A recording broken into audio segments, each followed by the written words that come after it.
Shakeel P. Ahmed, the Principal Secretary to the State Government, has informed that the Northeast Space Application Centre, NESAC, has been helping the State Government in the field of agriculture, sericulture, among other things. Speaking to reporters after the conclusion of the precursor event of the G20 Space Economy Leaders meeting on Monday in Shillong, Ahmed said that the government is planning to seek help from NESAC to expand Boro paddy cultivation in an extensive way. He further said that the government would seek NESAC's help while executing Shillong traffic decongestion plan.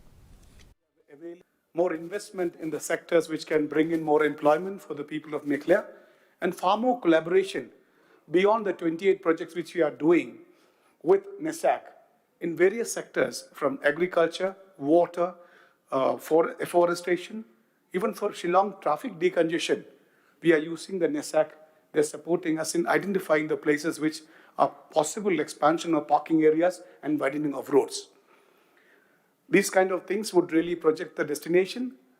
And again, we hope that this would lead into far more investment, far more visitation, and positioning Shillong as a prime destination of beauty, nature's bounty, and the destination you will never forget.